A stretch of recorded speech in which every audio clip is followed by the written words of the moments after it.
Hello everyone, स्वागत है आप सभी लोगों का सफल 2.0 बैच पर। मेरा नाम है अंकित मालविया। आप सभी जानते हैं आज जो हम बात करने वाले हैं हिस्ट्री की क्लास में, इसमें आज हम एक नया चैप्टर स्टार्ट करेंगे जिसका टाइटल आप लोग देख पा रहे हैं, इंपीरियल कैपिटल विजयनगर, यानी एक साम्राज्य की राजधानी जिसका नाम है विजयनगर। विजयनगर साम्राज्य के बारे में आप लोगों ने काफी सुना होगा, काफी कुछ आप लोग वहां पर ट्रेवल भी किए होंगे, आप लोग घूमने भी वहां पर गए होंगे। कई सारे टेम्पल्स और कई सारे महल हैं जो आज भी मौजूद है, इस साम्राज्य से संबंधित, इस साम्राज्य से एसोसिएटेड। तो आज की क्लास में हम इसी साम्राज्य के बारे में बात करेंगे और इस एम्पायर के जो अलग अलग फीचर्स रहे हैं और इस एम्पायर की जो अलग अलग पॉलिटिकल कंडीशंस रही हैं, उन सारी चीजों को या उन कंडीशंस के जो फीचर्स रहे हैं उन सारी चीजों को आज के इस चैप्टर में हम कवर करेंगे। बेटा ये जो एम्पायर रहा था या ये जो साम्राज्य एग्जिस्ट हुआ करता था दक्षिण भारत के अंदर, साउथ इंडिया के अंदर, तुंगभद्रा रिवर के किनारे पर, तुंगभद्रा नदी के तट पर इस साम्राज्य की स्थापना हुई थी, इस एम्पायर को स्टेब्लिश किया गया था। किसने किया था, क्या कहानी थी इस पूरे साम्राज्य की और आखिर कैसे एक ही पल में ये साम्राज्य धीरे धीरे पूरी तरह से क्या हो गया, खत्म हो गया। तो वो घटना कौन सी थी जिसके बाद से साम्राज्य पतन की ओर चला गया, वो सारी चीजों को, सारी स्टोरी को आज की क्लास में हम कवर करने वाले हैं। और बेटा ये टॉपिक बहुत ही इंपॉर्टेंट है आपके सीयूईटी एग्जाम के पॉइंट ऑफ व्यू से तो है ही है, लेकिन अगर आप क्लास 12th बोर्ड्स के स्टूडेंट्स हैं और आपके एग्जाम कुछ ही दिनों में आने वाले हैं तो आपके लिए भी ये चैप्टर बहुत इंपॉर्टेंट हो जाता है, क्योंकि यहां से एमसीक्यूज भी आते हैं, यानी ऑब्जेक्टिव टाइप क्वेश्चन जो होते हैं वो भी इस चैप्टर से बहुत सारे पूछे जाते हैं। और जो शॉर्ट आंसर क्वेश्चंस हैं या फिर लॉन्ग आंसर क्वेश्चन, ऐसे बेस्ड आंसर क्वेश्चंस हैं, या फिर अगर हम सोर्स बेस्ड क्वेश्चंस की बात करें तो वो सारे ही क्वेश्चंस इस चैप्टर से पूछे जाते हैं। इसलिए इस चैप्टर का बहुत महत्व होता है, इसलिए आप लोगों को बहुत अच्छे से समझना होगा इस पर्टिकुलर चैप्टर को। तो स्टार्ट करते हैं, उससे पहले देख लेते हैं कि इन द प्रीवियस सेशन हमने कौन कौन से टॉपिक्स को कवर किया था और कौन से चैप्टर के टॉपिक्स को कवर किया था। प्रीवियस सेशन में हमने भक्ति और सूफी आंदोलन के बारे में बात करी थी और उस चैप्टर के कुछ टॉपिक्स बचे हुए थे उनको हमने कवर किया था, जिसमें खासतौर से हमने सूफीज्म के बारे में बात कर ली थी और जो भक्ति आंदोलन के प्रमुख संत थे, ठीक है, सबसे फेमस, सबसे ज्यादा इन्फ्लुएंशियल जो लीडर्स रहे हैं भक्ति आंदोलन के, उनके बारे में बात करी थी, जिसमें हमने बात करी थी मीराबाई के बारे में, गुरु नानक देव के बारे में और साथ ही साथ कबीर दास जी के बारे में। तो इन महत्वपूर्ण या इन्फ्लुएंशियल भक्ति लीडर्स के बारे में हमने प्रीवियस सेशन में बातें करी थी। एक बार देख लेते हैं टॉपिक्स वाइज हमने जो चीजें पढ़ी, उसमें था एक तो the Chishti in the sub continent, यानी भक्ति सूफी आंदोलन में भी, सूफी मूवमेंट में भी हमने खासतौर से किसकी बात करी थी, चिश्ती जो एक सिलसिला होता है सूफीज्म के अंदर 24 के अप्रोक्स सिलसिले हैं, यानी कि अलग अलग उसकी मान्यताएं हैं, उन्हीं में से एक मान्यता या एक सिलसिला जिसे हम चिश्ती सिलसिला बोलते हैं। और चिश्ती सिलसिला इसलिए हमने पढ़ा सूफीज्म के अंदर क्योंकि इंडियन सब कॉन्टिनेंट में, भारतीय उपमहाद्वीप में सबसे ज्यादा इन्फ्लुएंशियल, सबसे ज्यादा फेमस अगर कोई सिलसिला हुआ जिसका काफी ज्यादा, जिसके फॉलोअर बने, तो वो था चिश्ती सिलसिला। और चिश्ती सिलसिले के पीछे, इसके बहुत ज्यादा इन्फ्लुएंशियल होने के पीछे का कारण था कि इस सिलसिले के या इस संप्रदाय के जो फॉलोअर्स थे, जो लीडर्स थे, उन्होंने भारतीय उपमहाद्वीप में या फिर जो लोकल ट्रेडिशंस थे, लोकल जो परंपराएं थी या भक्ति की जो कई परंपराएं या ट्रेडिशंस थी, उनको उन्होंने क्या किया, आत्मसात किया, उनको उन्होंने एक्सेप्ट किया, उनको उन्होंने क्या किया, फॉलो किया। और वो चीजें आपको चिश्ती परंपरा में देखने को मिलती है। यही एक कारण था कि चिश्ती जो सिलसिला है भारतीय उपमहाद्वीप में सबसे ज्यादा फेमस हुआ, इन्फ्लुएंशियल हुआ, प्रमोट किया गया, लोग उनके फॉलोअर्स बने चिश्ती संतों के। हमने चिश्ती संतों के बारे में बात करी, 5 प्रमुख चिश्ती संतों के बारे में मैंने आप लोगों को इस टॉपिक के अंदर बताया था, जिसमें ख्वाजा मोइनुद्दीन चिश्ती सबसे ज्यादा प्रमुख और सबसे ज्यादा प्रसिद्ध सूफी चिश्ती संत थे, जिन्होंने अपना जो खानकाह था या उनका जो मेन स्थान था वो उन्होंने राजस्थान में अजमेर नामक स्थान पर बनाया था या सेटल हुए थे। इसके अलावा आप लोगों ने देखा कि चिश्ती संत जैसे दिल्ली के अंदर ख्वाजा मोइनुद्दीन, सॉरी, दिल्ली के अंदर निजामुद्दीन औलिया, और निजामुद्दीन औलिया का जो खानकाह था उसको हमने खास तौर से बहुत ही डिटेल में समझा कि भाई एक खानकाह के अंदर कई सारे छोटे छोटे कमरे होते हैं और एक जगह होती है जहाँ पे एक पूरा बरामदा होता है, एक बड़ा सा हॉल होता है, और वहां पर एक ऐसी जगह होती है जहाँ पे खाना वगैरह बनाया जाता है, जो भी फॉलोअर्स या डिवोटीज आते हैं उनके लिए प्रसाद वगैरह रेडी किया जाता है और लोगों को एक प्रकार से चैरिटी के रूप में उनको खाना दिया जाता है। ये चीज हमने इस पर्टिकुलर टॉपिक के अंदर कवर करी थी, समझ गए। तो बेटा ये आप लोगों ने ऑलरेडी पढ़ लिया था। देन हमने बात करी थी the devotional path, dialogues and dissent in northern India, यानी उत्तर भारत में जो डायलॉग हुआ और जो डिसेंट हुआ, यानी कि जो सूफी संत हुए हैं, जो भक्ति संत हुए हैं, जो लीडर्स हुए हैं, उन्होंने जो अपनी बातें बताई हैं, उन्होंने जो डिस्कशन किया है, डायलॉग्स किए, डिसेंट के जो हुए वो हमने पढ़ा। और इसमें खासतौर से हमने बात करी कितने लीडर्स की या कितने संत संतों की, तो हमने बात करी 3 प्रमुख भक्ति लीडर्स, जिसमें नाम आता है कबीरदास जी का, जिसमें नाम आता है गुरु नानक देव जी का, और जिसमें नाम आता है मीराबाई का। तो हमने ये देखा कि भाई कबीरदास जी का जन्म कैसे, कहाँ हुआ, किस क्या उनका स्टार्टिंग रहा, ठीक है। और जो डिस्प्यूट माने जाते हैं भाई, हिंदू और मुस्लिम दोनों ही उनके ऊपर एक प्रकार से क्लेम करते हैं कि वो हमसे या फिर हमारे कम्युनिटी से, हमारे ग्रुप से एसोसिएटेड है। और ये जो डिस्प्यूट है ये सालों से चला आ रहा है, ठीक है। जो भी उनको मानते हैं, फॉलो करते हैं, उनके द्वारा जो भी हिजियोग्राफीज लिखी गई हैं या ग्रंथ लिखे गए, उसमें इस प्रकार का जो डाउट है वो आज भी मौजूद है, आज भी चलता है। इसके अलावा हमने उनके द्वारा लिखी गई जो ग्रंथ हैं, जो टेक्स्ट हैं, जो उनके द्वारा लिखे गए दोहे या फिर जो आइडियोलॉजीज हैं, वो हमने देखा। और अलग अलग जो लैंग्वेज उनके द्वारा यूज की गई थी अपने ग्रंथों में, वो हमने देखी। और किस तरह से उन्होंने जो एक ईश्वर है, जो एक अलमाइटी है, उनके बारे में या उनको किस प्रकार से डिस्क्राइब किया अलग अलग धर्मों की परंपराओं के आधार पर, तो वो सारी चीजों को अपन ने देखा। और काफी डिटेल में हमने कबीरदास जी के बारे में बात करी। देन हमने फिर गुरु नानक देव जी के बारे में बात करी कि भाई गुरु नानक देव जी जो है उनका जन्म कहाँ पर होता है। पाकिस्तान में वो जगह आती है ननकाना साहिब, जो कि पाकिस्तान के अंदर वर्तमान में आती है। फिर उनका जो स्टार्टिंग का जो फेज रहा भाई, उनका विवाह बहुत ही कम आयु में हो जाता है, लेकिन सांसारिक जीवन से उनका बहुत ज्यादा अट्रैक्शन नहीं रहता है, और वो एक लॉन्ग या डिस्टेंस ट्रेवलिंग करते हैं, अलग अलग हिस्सों में ट्रेवल करते हैं। इवन हमने देखा कि वो मक्का और मदीना तक की, ईरान, इराक, तुर्की तक की जो ट्रेवलिंग वो वहां से करके फिर वापस अपने ओरिजिनेट प्लेस पर आते हैं। इवन अगर इंडिया की बात करें तो साउथ इंडिया, बंगाल, इधर तक की भी वो ट्रेवलिंग करते हैं। और बहुत सारी चीजों को सीखने के बाद, कई सारे धर्मों के, संप्रदायों की बातों को समझने के बाद, फिर उन्होंने अपनी जो आइडियोलॉजी थी, अपने जो विचार थे, उनको एक्सप्रेस करना शुरू किया। और उनके बहुत सारे फॉलोअर्स बने, उनके बहुत सारे अनुयायी बने।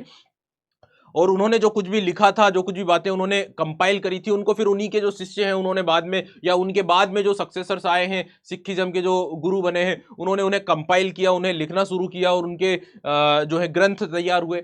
तो वो सारी चीजों को हमने देखा। हमने एट द एंड जो 10वें या अंतिम जो सिख गुरु हुए हैं, गुरु गोविंद सिंह जी, उनके बारे में बात करी कि उन्होंने किस तरह से सिखिज्म को यूनाइट किया, पावरफुल बनाया, और खालसा पंथ की स्थापना करी 1699 में।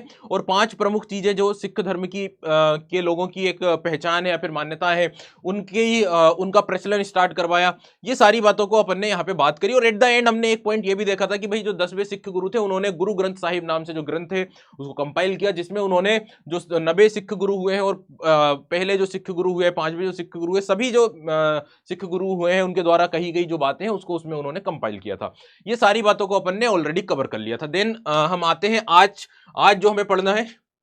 और आज जो हमारा टॉपिक है बेटा, आज हम एक एम्पायर को कवर करने वाले हैं, एक साम्राज्य को कवर करने वाले हैं। एम्पायर क्या होता है, एम्पायर के क्या फीचर्स होते हैं, आई थिंक ऑलरेडी आप लोग जानते होंगे। खैर अभी हम बात कर लेंगे।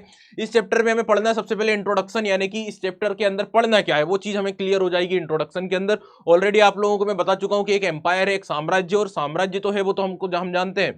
तो भाई साम्राज्य है तो भाई हम साम्राज्य की जो पॉलिटिकल कंडीशन रही है, जियोग्राफिकल कंडीशन, कहां पर ये साम्राज्य था, किस समय से किस समय तक ये बहुत ही सही तरह से रन होता था, किस तरह की पॉलिटिकल कंडीशंस थी, कौन महान राजा हुए हैं, फिर एक ऐसी घटना घटी जिसके बाद साम्राज्य पतन की तरफ बढ़ गया, और फिर किस तरह से इस इतिहास को रिकंस्ट्रक्ट किया गया है। इन पॉइंट्स को हम इंट्रोडक्शन में समझ लेंगे, एक ओवरव्यू समझ लेंगे। Then discovery of Hampi.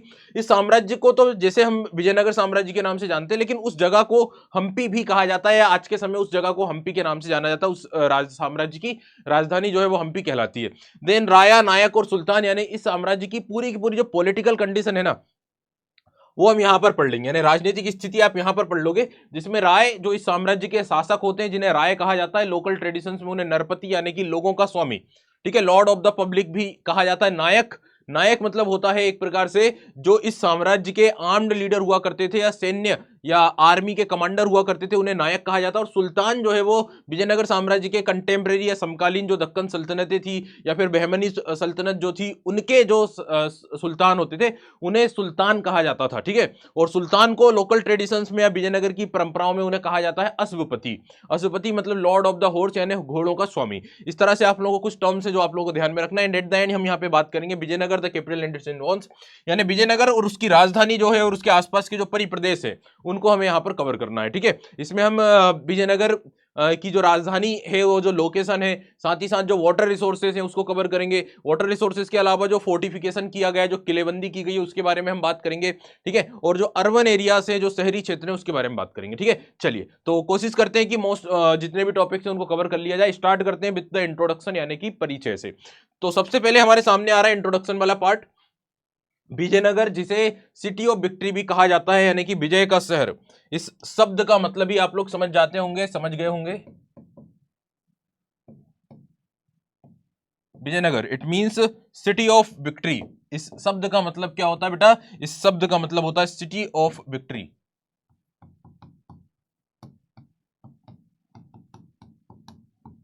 और ध्यान रखें,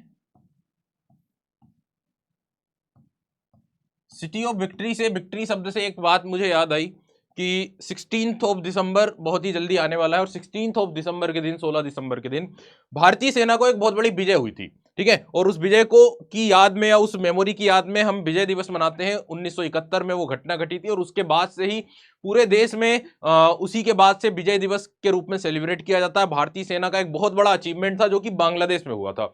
और हुआ क्या था, आप सभी जानते हैं कि बांग्लादेश के अंदर पाकिस्तान के 93,000 सिपाहियों को क्या कर लिया गया था? सरेंडर करने पर मजबूर कर दिया गया था। इतनी टेक्टिकल और इतनी प्लानिंग करके ये सारा ऑपरेशन को एग्जीक्यूट किया गया था कि 93,000 जो पाकिस्तान के सिपाही थे, सैनिक, सोल्जर्स थे, ऑफिसर्स थे, उनको मात्र 2,000 के लगभग भारतीय सिपाहियों के सामने सरेंडर करने पर मजबूर कर दिया गया था। इस समय भारतीय सेना के जो हेड हुआ करते थे, उनका नाम था सेम मानेकशॉ।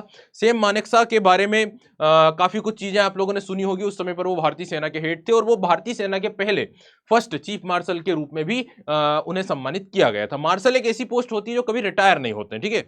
तो ये भी आप लोगों को बातें ध्यान रखना है।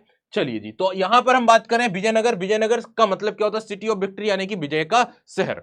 अब बेटा, जब हम सिटी ऑफ विक्ट्री या विजय का शहर, इस शहर की बात करते हैं, तो पहली बात तो ध्यान रखें कि ये एक शहर भी है, और ये साथ ही साथ इंडिकेट करता है एक एम्पायर को भी, ठीक है। साथ ही साथ क्या डिनोट करता है? एक शहर को तो डिनोट करता है, ये साथ ही साथ एक साम्राज्य को भी डिनोट करता है। क्लियर? जब ये एम्पायर चल रहा था और अपनी एकदम एक्सट्रीम पोजीशन पर था, अपने एकदम चरम पर था, उस समय पर इस एम्पायर की जो बाउंड्री थी, इसकी जो सीमाएं थी, वो कहां कहां तक फैली हुई थी? तो बेटा, इसकी जो बाउंड्री थी ना, वो नॉर्थ में अगर देखा जाए तो कृष्णा रिवर तक। कहां तक? कृष्णा रिवर तक। कृष्णा रिवर आप लोगों ने सुनी होगी। तो नॉर्थ में इस साम्राज्य की जो बाउंड्री थी, वो कृष्णा रिवर तक थी। और साउथ में अगर बात की जाए, साउथ में अगर बात की जाए, तो जो दक्षिण भारत का एकदम आपको एकदम किनारा जो छोर दिखाई देता है, एक्सट्रीम साउथ तक ये एम्पायर फैला हुआ था।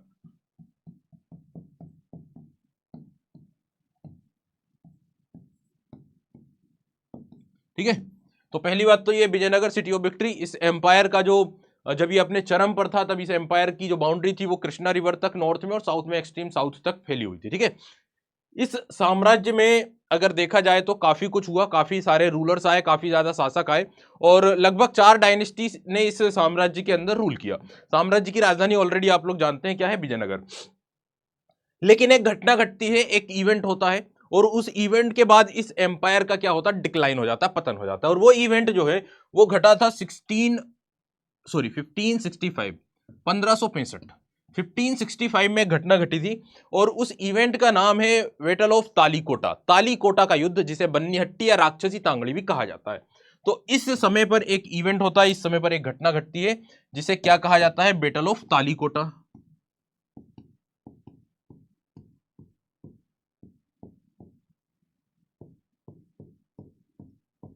इस युद्ध में विजयनगर की बुरी तरह से हार होती है, विजयनगर साम्राज्य की बुरी तरह से हार होती, पराजय होती है। और जो विक्ट्रियस आर्मी थी, विजय जो सेनाएं थी, उसमें दक्कन की सल्तनतें, जिसमें अहमदनगर सल्तनत, आपका अहमदनगर के अलावा बीजापुर सल्तनत, गोलकुंडा सल्तनत, इन तीनों ही सल्तनतों की, डेक्कन सल्तनत की कंबाइंड फोर्स के द्वारा विजयनगर की जो फोर्स थी उसको हरा दिया गया। और उसके बाद विजयनगर जो शहर था, उसके ऊपर धावा बोला गया, उसके ऊपर अटैक किया गया, और शहर को पूरी तरह से निस्तेनाबूद या बर्बाद कर दिया गया। और उसके बाद आप लोग देख रहे हैं, ये लगभग 16वीं शताब्दी, 17वीं 18वीं शताब्दी तक ये एम्पायर, ये साम्राज्य पूरी तरह से क्या हो गया? लुप्त हो गया, गायब हो गया, डिस्ट्रॉय हो चुका था। ठीक है। अब बात आती है कि भाई साम्राज्य तो समाप्त हो गया था। इस समय पर जो डायनेस्टीज थी, उन्होंने चंद्रगिरी या पेनीकोंडा नामक स्थान पर, थोड़ा सा अलग जगह पर वो शिफ्ट हो गए, जो बचे हुए रूलर्स थे। लेकिन एम्पायर इस जगह पर लगभग लगभग क्या हो गया था? लुप्त हो चुका था, खत्म हो चुका था। फिर इस एम्पायर को रिकंस्ट्रक्ट कैसे किया गया इतिहासकारों के द्वारा, इसे पुनर्लिखित कैसे किया गया, तो वो चीज को भी थोड़ा समझें कि एम्पायर तो डिस्ट्रॉय हो चुका था इस युद्ध के बाद, धीरे धीरे पूरी तरह से याददाश्त में भी गायब होने लगा। लेकिन कुछ लोगों की मेमोरी में, कहानियों में, परंपराओं में विजयनगर से रिलेटेड स्टोरीज बनी रही। और ये लोग कौन थे? तुंगभद्रा और ये जो यहाँ की नदियां हैं, ठीक है, उन जगह पर रहने वाले जो लोकल्स थे। तो जब हम बात करते हैं लोकल्स की, स्थानीय लोगों की, ठीक है, स्थानीय लोगों की, या फिर हम बात करते हैं प्रीस्ट की, यानी पुजारियों की, तो वहां पर बेटा जो विरूपाक्ष मंदिर है या जो पंपा देवी के मंदिर है, ठीक है, पंपा देवी मतलब इस जगह पर, इस पूरी एरिया में जहां पे ये एम्पायर था, वहां की मदर गोडेस यानी लोकल गोडेस थी, स्थानीय देवी या स्थानीय मातृ देवी जिन्हें माना जाता है। उनके जो मंदिर थे और वहां के जो पुजारी थे, उन पुजारियों की याददाश्त में, उनकी मेमोरी में इस एम्पायर से, इस साम्राज्य से जुड़ी हुई जो कहानियां हैं वो बनी रही, वो याददाश्त में बनी रही, ठीक है। और उसी के जरिए, या फिर बोल सकते हैं कि ये तो एक तरीका तो ये हो गया। इसके अलावा इस एम्पायर के जो भी आर्कियोलॉजिकल एविडेंसेस थे, जैसे कि अभिलेख वगैरह, ठीक है, मूर्तियां वगैरह, या फिर जो महल वगैरह बने हुए थे, उन चीजों के जरिए इस हिस्ट्री को रिकंस्ट्रक्ट किया गया, इस साम्राज्य के इतिहास को पुनर्लिखित किया गया। तो ये आप लोगों को एक हल्का सा इंट्रोडक्शन समझ में आ गया होगा। यही चीज मैं आप लोगों को यहाँ पे बताना चाहता हूँ। देखिए, Vijayanagar it mean city of victory was the name of both city and empire, दोनों का ही नाम है। एम्पायर की स्थापना कब हुई थी ये मैंने आप लोगों को थोड़ा सा बताना भूल गया, यहाँ पे ध्यान रखें।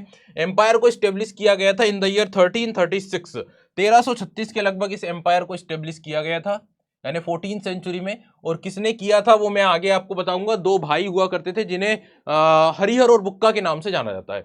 तो हरिहर और बुक्का नाम के दो भाइयों ने इस एम्पायर को अराउंड 1336 के अंदर स्टेब्लिश किया था, ठीक है। देन आप लोग देखेंगे कि in its heyday in stretched from, यानी जब ये अपनी एकदम चरम और अच्छी कंडीशन में था, तब इस एम्पायर का एक्सपांशन नॉर्थ में कृष्णा रिवर तक और साउथ में एक्सट्रीम साउथ पेनिनसुला तक हुआ था, ठीक है। 1565 में एक घटना घटती है जिसके बाद इस एम्पायर का पतन होना शुरू हो जाता है, उसका नाम है battle of Talikota. Now come to the another point. यहां पे मैंने आप लोगों को बताई कि एम्पायर के इतिहास को किस तरह से रिकंस्ट्रक्ट किया इतिहासकारों ने। तो उसमें जैसे मैंने आपको बताया कि जो लोकल्स थे, स्थानीय जो लोग थे वहां पर रहने वाले, और मंदिरों के जो पुजारी थे, ठीक है, कौन से मंदिर की बात हमने करी पंपा देवी, विरूपाक्ष मंदिर, वहां के पुजारियों की याददाश्त में इस साम्राज्य से जुड़ी हुई बातें बनी रही और उनके द्वारा बताई गई बातों से इतिहास को रिकंस्ट्रक्ट किया गया। साथ ही साथ यहाँ के जो आर्कियोलॉजिकल एविडेंस थे, जैसे आप लोग इस किले की दीवार को देख सकते हैं, कई सारे अभिलेख यहाँ से मिले हैं, ठीक है, उन चीजों के जरिए भी हिस्ट्री को रिकंस्ट्रक्ट किया गया। इवन कई सारे फॉरेन ट्रेवलर्स आए थे, उनके द्वारा बहुत सारी बातों को लिखा गया था, उनसे भी चीजों को कंपेयर करके हिस्ट्री को रिकंस्ट्रक्ट किया गया। I think now the point is clear that how the empire was reconstructed, यानी हिस्ट्री को किस तरह से रिकंस्ट्रक्ट किया गया। Now come on to the first topic, the discovery of Hampi. Now we are going to discuss the first topic, that is the discovery of Hampi, that is also the capital, यानी same जो जगह है उसे आज हम्पी कहा जाता है। हम्पी का बड़ा ही महत्व है, आर्कियोलॉजिकल एविडेंसेस काफी ज्यादा, इवन यूनेस्को के अंदर भी इस जगह को लिस्टेड किया गया है। तो स्टार्ट करते हैं हम्पी के बारे में, और हम्पी की जो खोज हुई है, हमारा टारगेट यहाँ पे हम्पी की डिस्कवरी करना है, डिस्कवरी जो हुई है उसके बारे में बात करना, ठीक है। So come on to the discovery of Hampi.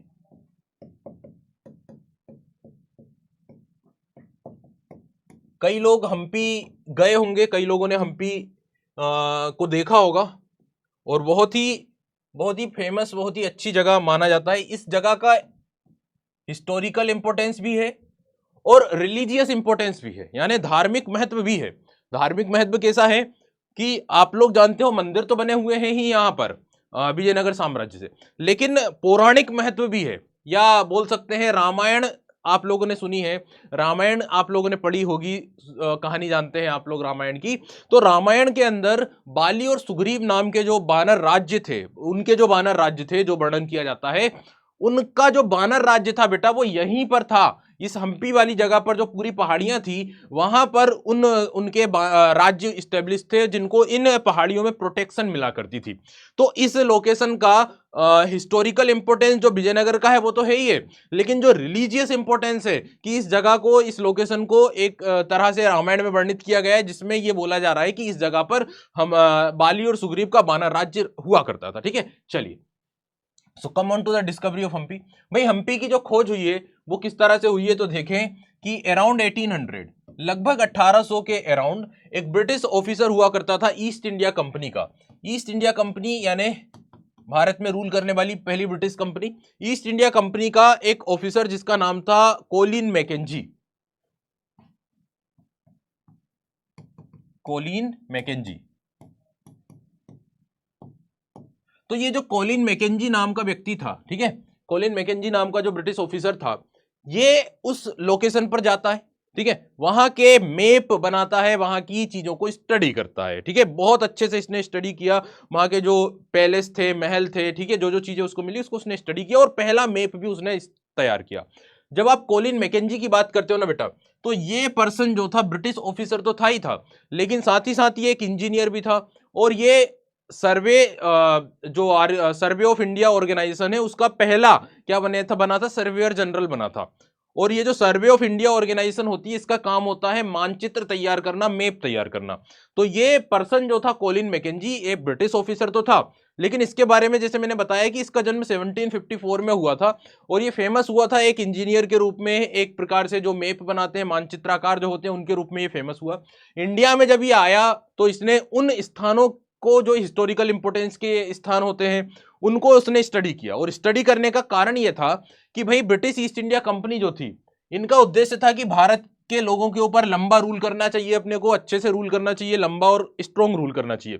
इसके लिए जरूरी है कि हमें भारत के लोगों के जो ट्रेडिशंस हैं, जो परंपराएं हैं, उनका जो इतिहास है, उसको समझना पड़ेगा, और उसको समझने के लिए हमें जो हिस्टोरिकल साइट्स हैं उनको देखना पड़ेगा, स्टडी करना पड़ेगा। तो अंग्रेजों की ये आइडियोलॉजी थी कि हमें इंडियंस के कल्चर को समझना चाहिए, जिससे कि हम यहाँ पे अच्छे से रूल कर पाएंगे। तो इसी लाइन में, इसी टारगेट से कॉलिन मैकेंजी क्या कर रहा था, अलग अलग जगहों पे ट्रेवल कर रहा था, जो हिस्टोरिकल साइट्स थी उनको ढूंढ रहा था। तो उसी समय पर इसको क्या मिला, विजयनगर के बारे में जानकारी मिली, ये वहां पर गया, उसने वहां के मैप वगैरह बनाए। तो ये होती है बेटा स्टार्टिंग हम्पी की खोज की।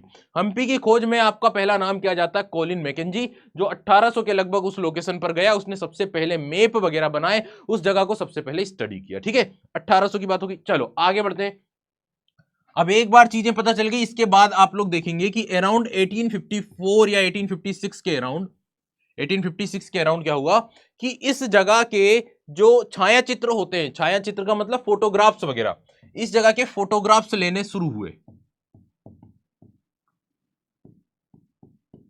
फोटोग्राफ्स लेने स्टार्ट किए गए। फोटोग्राफ्स का मतलब आप लोग ऑलरेडी जानते हैं, यानी कि छाया चित्र। तो फोटोग्राफ्स लेने शुरू हुए इस जगह के 1856 से, और फोटोग्राफ्स लिए गए महलों के, अभिलेखों के, ठीक है, और उनको फिर स्टडी किया गया। इसके अलावा एक पॉइंट और जो यहां पे ध्यान रखेंगे, इन द ईयर 1836 से, 1836 से इस जगह की एपिग्राफिकल स्टडी भी की जा रही थी। कौन सी स्टडी की जा रही थी? एपिग्राफिकल।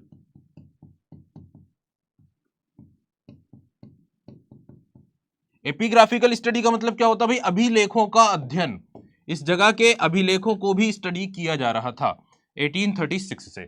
तो अब ऑलरेडी आप लोगों को मैंने बताया कि सबसे पहला इवेंट जो हुआ वो हुआ आपका कब? 1800 के लगभग। यहां पे इसको भी मैं थोड़ा सा सही कर देता हूं, और उसमें नाम आप लोगों को मैंने बताया किसका नाम आता है? कॉलिन मैकेंजी का, ठीक है।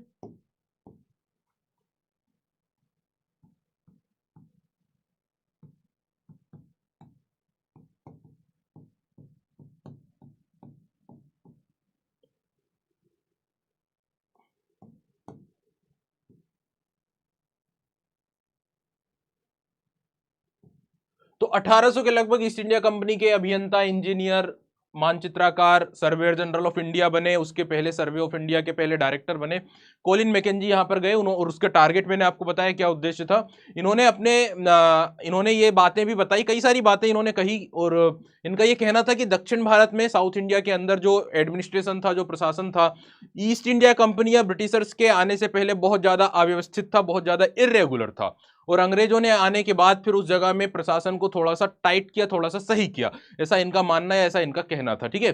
सो गाइस, आप लोगों को सारी बातें क्लियर हो गई। अब थोड़ा आगे बढ़ते हैं। ये तो एक चीज हो गई जो एक प्रकार से स्टार्ट होता है, यहां से स्टार्ट होता है। अब क्या हुआ कि ये जो स्टडी हुई ना बेटा, ये जो स्टडी हुई, अभिलेखों का अध्ययन किया गया, चित्र बनाए गए वहां के, इसके साथ साथ दो चीजें ऑलरेडी बता चुका हूं। वो क्या है? Oral history. ओरल हिस्ट्री का मतलब, या फिर बोल सकते हैं ओरल सोर्सेस। ओरल सोर्सेस का मतलब ये हुआ कि भाई वहां के जो लोकल्स थे, है ना, वहां के जो पुजारी थे, उनके द्वारा या उनकी मेमोरी में जो बातें याद थी, ठीक है, उन चीजों को भी आप एक सोर्सेस के रूप में यूज कर सकते हैं। अब ओरल सोर्सेस के अलावा एक और चीज जो मैं आप लोगों को यहां पे बताना चाहूंगा, उससे पहले मैं बता देता हूं कि ओरल सोर्सेस में किसकी बातें आ जाएंगी? ओरल सोर्सेस में आ जाएगी लोकल्स एंड प्रीस्ट, ठीक है, लोकल्स एंड प्रीस्ट। लेकिन इसके अलावा एक और भी चीज है जो आप लोगों को यहां पे जानना जरूरी है, और वो है फॉरेन ट्रेवलर्स, विदेशी यात्री।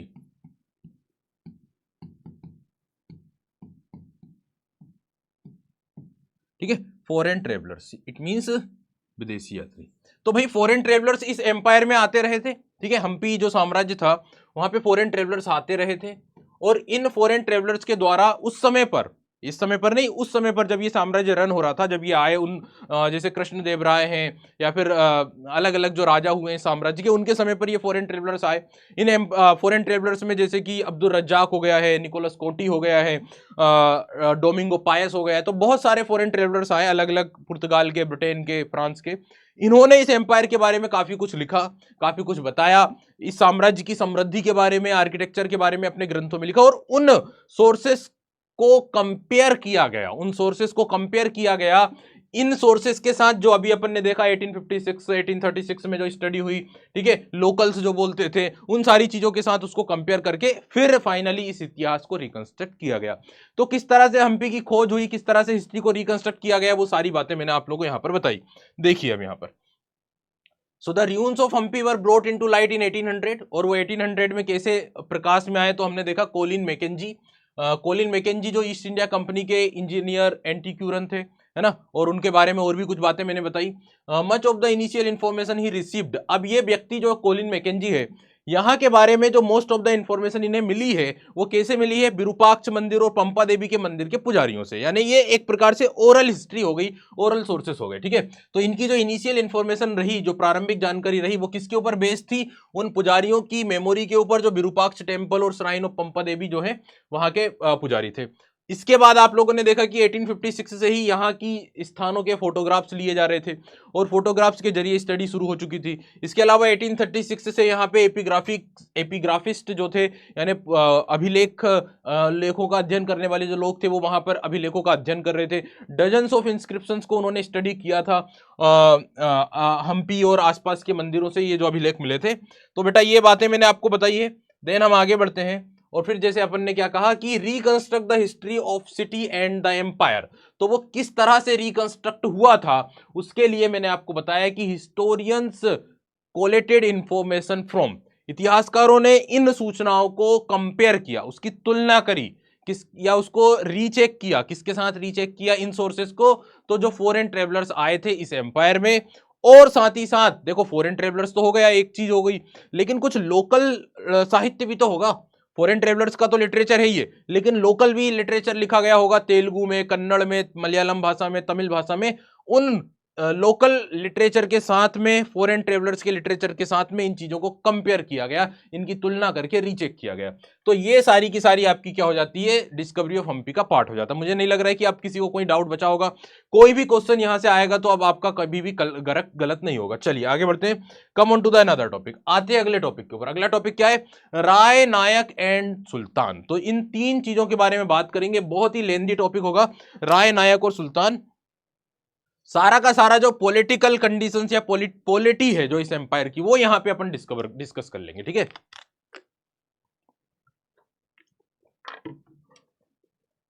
क्योंकि इसके बाद फिर हम सेक्रेड प्लेस की बात करेंगे, और जो रॉयल प्लेस है, यानी जो शाही क्षेत्र रहा है, सेक्रेट प्लेस जो रहा है, और जो कैपिटल और उसके आसपास के जो इन्वॉल्व रहे हैं उनके बारे में बात करेंगे। तो सारी पॉलिटिक्स जो है वो इस टॉपिक के अंदर आएगी, राय, नायक, सुल्तान वाले टॉपिक के अंदर। काफी लेंदी होगा, 3 सब टॉपिक इसके अंदर है।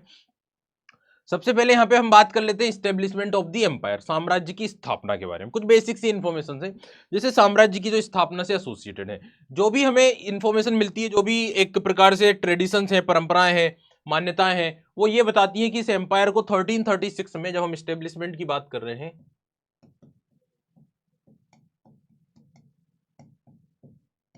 तो आई थिंक मैं आप लोगों को ऑलरेडी बता ही चुका हूं कि एम्पायर के स्टेब्लिशमेंट से जुड़ी हुई जो ट्रेडिशंस या परंपरा है वो ये है कि इस एम्पायर को स्टेब्लिश किया गया था इन द ईयर 1336 के अंदर। किस साल में, 1336 में। और किसने किया था बेटा, तो आप लोग जानते हैं ऑलरेडी, 2 भाई हुआ करते थे जिनका नाम क्या था, ठीक है, 2 ब्रदर्स, 2 भाई,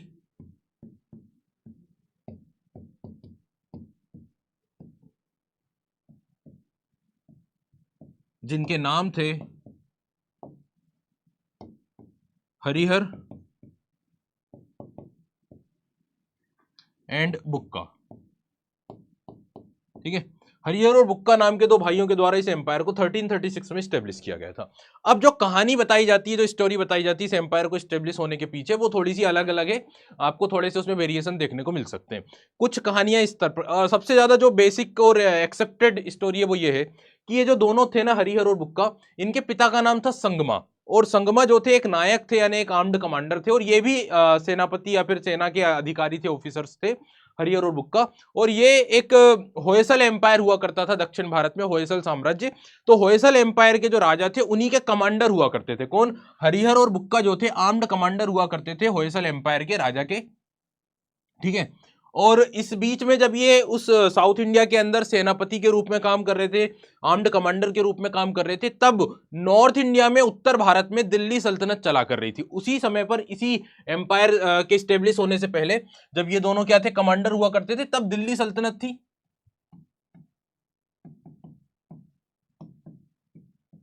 और जब दिल्ली सल्तनत थी तो दिल्ली सल्तनत के एक सुल्तान हुआ करते थे जिनका नाम था आपका मोहम्मद बिन तुगलक। क्या नाम था? मोहम्मद बिन तुगलक। ठीक है, तो मोहम्मद बिन तुगलक के बारे में, मोहम्मद बिन तुगलक के बारे में अपन ने बात करी थी।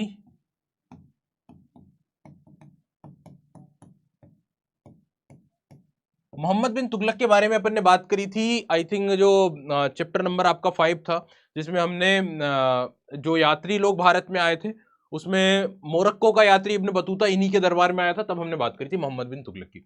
तो मोहम्मद बिन तुगलक क्या करता है बेटा? साउथ इंडिया में अटैक करता है।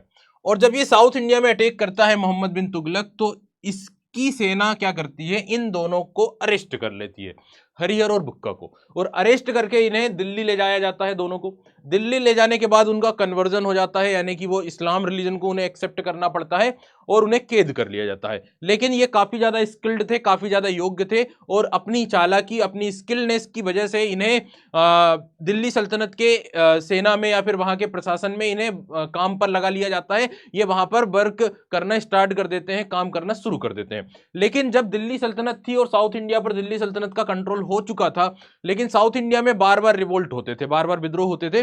तो एक बार फिर से विद्रोह हुआ, एक बार फिर से रिवोल्ट हुआ, और इन दोनों भाइयों ने मोहम्मद बिन तुगलक से जाकर कहा कि इस बार हम जाते हैं अपने उस साउथ के रिवोल्ट को कंट्रोल करने के लिए। तो देन मोहम्मद बिन तुगलक इन दोनों को साउथ इंडिया से भेज देता है कि जाइए और अपने इस रिवोल्ट को कंट्रोल करिए। तब ये दक्षिण भारत जाते हैं, और जाने के बाद फिर फाइनली साउथ इंडिया में ही रह जाते हैं, और मोहम्मद बिन तुगलक को फाइनली ये टाटा बाय बाय बोल देते हैं। ठीक है, और दक्षिण भारत में आने के बाद फिर जब ये साउथ इंडिया आते हैं तो एक नए एम्पायर को स्टेब्लिश कर देते हैं, जिसका नाम आप लोग जानते हैं, विजयनगर एम्पायर। 1336 की ये बात है। ठीक है, अब बेटा आप लोग जानते हो कि जब ये वापस आए होंगे, इन्होंने एम्पायर स्टेब्लिश किया होगा, तो इनका वापस से क्या हुआ होगा? रिकन्वर्जन हुआ होगा। और जब इनका वापस से रिकन्वर्जन हुआ तो इनके एक गुरु थे जिन्होंने ये काम किया था, जिनका नाम था विद्यारायण। तो विद्यारायण नाम के जो इनके गुरु थे, उन्होंने इनका वापस से रिकन्वर्जन या शुद्धिकरण किया और उन्हें वापस हिंदुइज्म में लेकर आए। और फिर इन्होंने जो एम्पायर स्टेब्लिश किया, बताया जाता है कि उन्हीं गुरुओं के नाम पर, अपने उन्हीं टीचर के नाम पर, उन्होंने इस एम्पायर का नाम क्या रखा? विजयनगर। विद्यारायण के नाम पर विजयनगर साम्राज्य नाम रखा गया। तो ये कुछ कहानी है, कुछ स्टोरीज है जो बताई जाती है इस एम्पायर के स्टेब्लिशमेंट के पीछे। खैर, इसमें आप लोग ये जरूर ध्यान रखें कि इस एम्पायर को इन दो भाइयों ने स्टेब्लिश किया था। इनके पिता का नाम संगमा था, इसीलिए इस एम्पायर में रूल करने वाली पहली डायनेस्टी जो हुई उसका नाम हुआ संगम डायनेस्टी या संगम वंश। ठीक है, चलिए, तो ये आप लोगों को बातें क्लियर हो गई है। देखिए अब यहां पर स्टेब्लिशमेंट में according to tradition and epigraphical जो एविडेंस है वो ये बताती हैं कि दो ब्रदर हरिहर और बुक्का ने इस एम्पायर को स्टेब्लिश किया 1336 में। ये साम्राज्य काफी ज्यादा विस्तृत था, वो काफी ज्यादा एक्सपांड एम्पायर था, विस्तृत साम्राज्य था, और इस साम्राज्य के अंदर कई सारी भाषाओं को बोलने वाले लोग, कई सारे धार्मिक मान्यताओं को मानने वाले लोग आते थे। इसमें तमिल, तेलुगु, कन्नड़, मलयालम भाषा बोलने वाले, कई सारे रिलीजियस बिलीफ्स यानी हिंदू और मुस्लिम, जैन और बौद्ध धर्म को मानने वाले लोग इस एम्पायर का हिस्सा थे, इस साम्राज्य का पार्ट थे, जो इस एम्पायर के अंदर रहते थे। ठीक है, चलिए आगे बढ़ते हैं।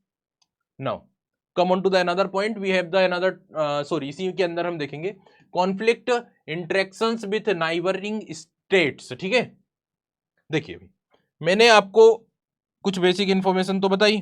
अब यहां से आप देखिए कि जो विजयनगर एम्पायर चल रहा है,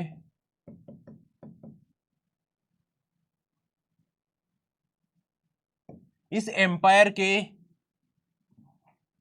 रूलर्स यानी शासक, जिनको क्या कहा जाता है, राया, ठीक है, और इस साम्राज्य के कंटेम्परेरी, इस साम्राज्य के समकालीन, इस एम्पायर के कंटेम्परेरी, समकालीन भी तो कोई होगा ना, तो इस एम्पायर के जो कंटेम्परेरीज थे उसमें नाम आता है एक तो आपका बीजापुर का, सॉरी इसमें नाम आता है एक तो आपका दक्कन सल्तनत, या हम बोल सकते हैं बहमनी।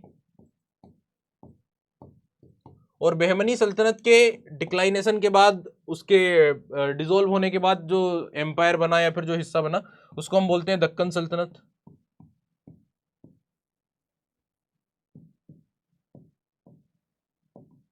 और दक्कन सल्तनत के अलावा ये दोनों तो आप एक ही पार्ट बोल सकते हो, बहमनी, और बहमनी के ही बाद दक्कन सल्तनत उसी की जगह पर आई।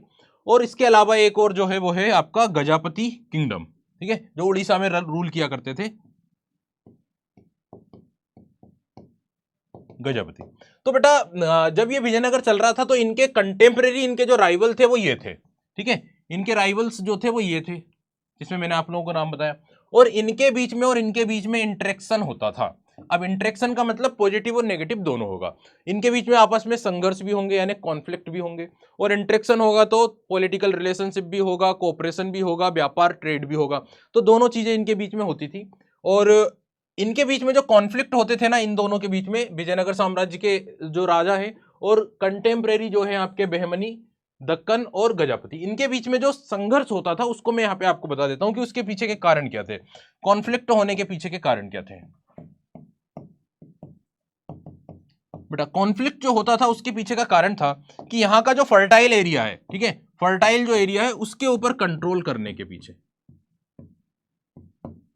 फर्टाइल ट्रैक, फर्टाइल यानी उपजाऊ भूमि, और उपजाऊ भूमि कौन सी, नदी घाटी वाला क्षेत्र, रिवर वैली वाला एरिया, क्योंकि तुंगभद्रा नदी, कृष्णा नदी, गोदावरी नदी और भी कई सारी छोटी छोटी नदियां थी, और उन नदियों के बीच का जो फर्टाइल ट्रैक था, जो फर्टाइल एरिया था, उपजाऊ जो क्षेत्र था, जैसे कि रायचूर दोआब हो गया, उन एरियाज पर कंट्रोल करने की होड़ हुआ करती थी।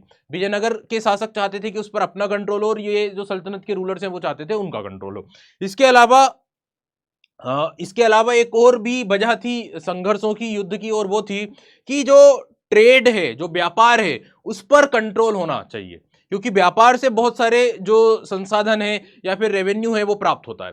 और दूसरा जो कॉन्फ्लिक्ट का कारण था वो है ट्रेड के ऊपर ज्यादा से ज्यादा कंट्रोल करना, ठीक है। तो ये कुछ वजह थी जिसके कारण इनके बीच में आपस में संघर्ष होते थे। अब संघर्ष तो होते हैं, इसी के साथ साथ आपस में इंटरेक्शन भी होता था, बातचीत भी होती थी, रिलेशनशिप भी बने। और जब ये रिलेशनशिप की बात आती है तो फिर दोनों के आइडियाज एक दूसरे के साथ शेयर हुए। तो ये तो आ गए आपके कॉन्फ्लिक्ट, लेकिन साथ ही साथ आपस में रिलेशनशिप बने हैं, इंटरेक्शन हुआ है, तो आइडियाज क्या होंगे, एक दूसरे के आइडियाज एक दूसरे के साथ शेयर किए जाएंगे, ठीक है। और इन चीजों में सबसे खास चीज जो होगी वो होगी आर्किटेक्चर, आर्किटेक्चर यानी स्थापत्य कला।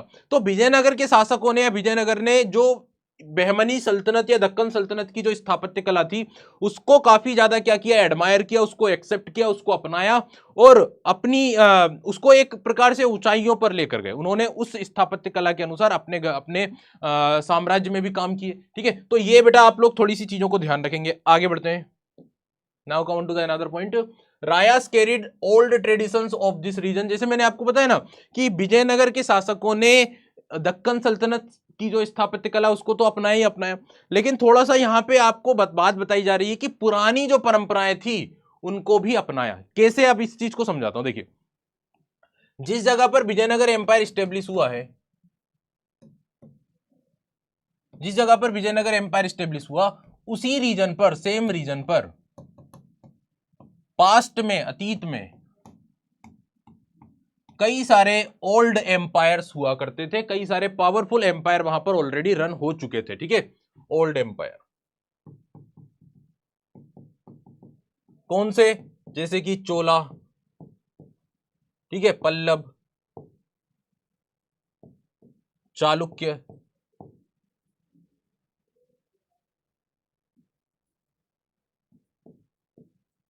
ये साम्राज्य वहां पे ऑलरेडी पहले हुआ करते थे, ठीक है। तो ये जो साम्राज्य थे ना बेटा, चोला, पल्लव, चालुक्य, इन साम्राज्यों के राजाओं के द्वारा कई सारी टेम्पल आर्किटेक्चर को प्रमोट किया जाता था। यानी प्राचीन शासक जो थे वो टेम्पल आर्किटेक्चर पर बहुत डिवोटेड थे, बहुत ज्यादा उनका फोकस था। तो इन शासकों के द्वारा कई सारे मंदिर बनवाए गए थे। अब ये जो टेम्पल आर्किटेक्चर था इन राजाओं के द्वारा जो स्टार्ट किया गया था, उस ओल्ड ट्रेडिशंस को विजयनगर के शासकों ने क्या किया, उसको कैरी किया, उसको कंटिन्यू किया। इवन उसमें कुछ नए नए फीचर्स भी ऐड किए। उन मंदिरों के अंदर उन्होंने कुछ नए फीचर्स जैसे कि राय गोपुरम हो गया है, मंडप हो गया है, इस तरह की चीजों को उन्होंने क्या किया, उन मंदिरों का हिस्सा बनाया, उस मंदिरों का पार्ट बनाया। यानी कहने का मतलब उन्होंने ना सिर्फ पुरानी परंपराओं को कैरी किया बल्कि उनको एक एक्सट्रीम हाइट तक पहुंचाया और ऊंचाइयों तक पहुंचाया। ठीक है, चलिए, तो यही बात यहां पर समझाई जा रही है कि ये जो रीजन था वो वहां पर पहले भी एम्पायर हुआ करते थे। ठीक है, पावरफुल स्टेट्स बने थे वहां पर, जैसे चोला, तमिलनाडु, होयसल, कर्नाटक का। ठीक है, और ये जो पुराने राजा महाराजा थे वो काफी मंदिरों को निर्माण के ऊपर काफी जोर दिया करते थे। जैसे तंजावुर में बृहदेश्वर मंदिर हो गया, या फिर बेलूर का चन्नकेशव टेम्पल हो गया। तो इस आर्किटेक्चर को विजयनगर के शासकों ने क्या किया है, आगे बढ़ाया है, एक्सट्रीम हाइट तक पहुंचाया। यहां पर जो आप ये डायग्राम देख रहे हैं बेटा, ये जो डायग्राम है ये राय गोपुरम का डायग्राम है। राय गोपुरम किस मंदिर का राय गोपुरम आप लोग ये देख रहे हैं, ये है आपका बृहदेश्वर मंदिर, जो राजाराज नाम के राजा जो चोल वंश के थे उन्होंने बनवाया था।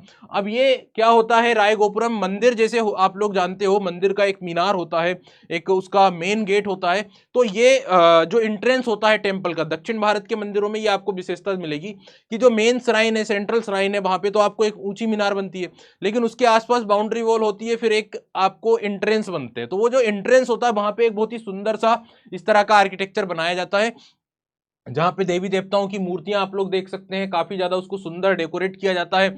इस आर्किटेक्चरल फीचर को कहा जाता है गोपुरम या राय गोपुरम, क्योंकि ये राय या राजाओं ने बनवाया इसलिए राय गोपुरम भी कहा जाता है। ये एंट्रेंस बोला जाता है एक प्रकार से राजाओं का। ठीक है, राय गोपुरम। तो इसकी विशेषता क्या, बहुत ही सुंदर बनेगा, काफी हाइटेड बनेगा, और यहाँ पे देवी देवताओं की मूर्तियां लगाई जाएंगी, इसे थोड़ा डेकोरेट किया जाएगा। ठीक है, चलो आगे बढ़ते हैं।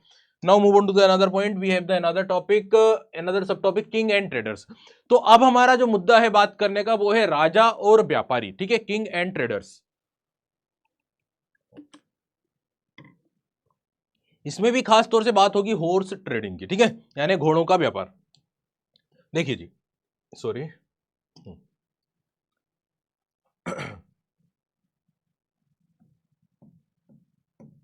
जब हम ट्रेड की बात कर रहे हैं तो ट्रेड में भी मैंने आप लोगों को जैसे बताया किस चीज का ट्रेड, तो हॉर्स।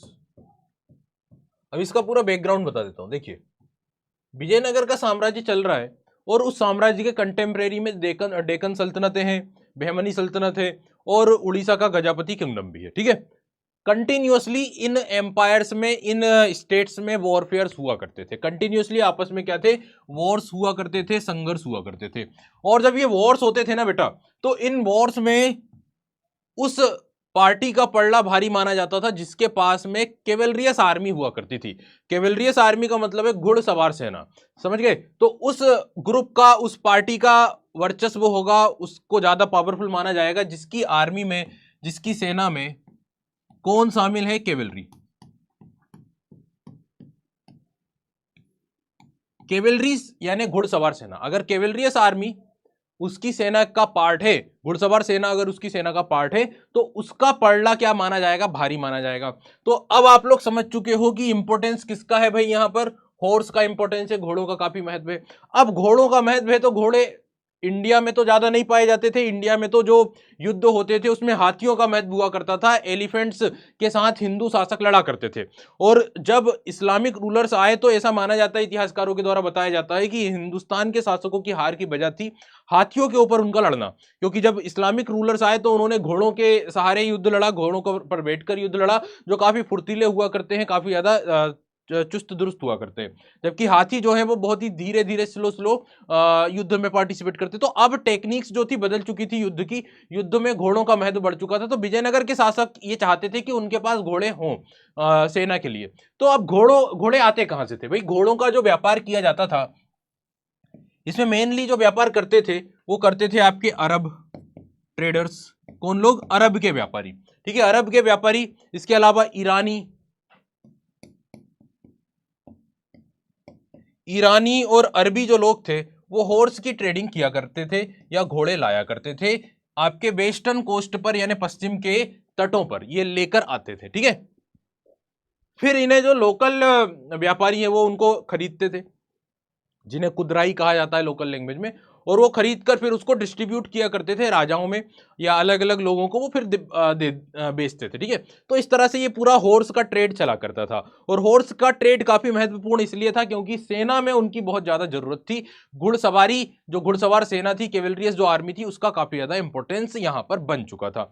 आई थिंक आप लोगों को हॉर्स ट्रेड का कॉन्सेप्ट क्लियर हो गया होगा, घोड़े का व्यापार समझ में आ गया होगा, और किस तरह से घोड़े का व्यापार राजा के लिए या फिर यहाँ की पॉलिटिकल कंडीशंस के लिए इंपॉर्टेंट है, वो भी बात समझ में आ गई होगी। देखिए यहाँ पे मैंने आता है, as warfare during this time depend upon effectively cavalry, ठीक है। तो कैवेलरी के ऊपर डिपेंड था। एक सेकेंड, यहां पे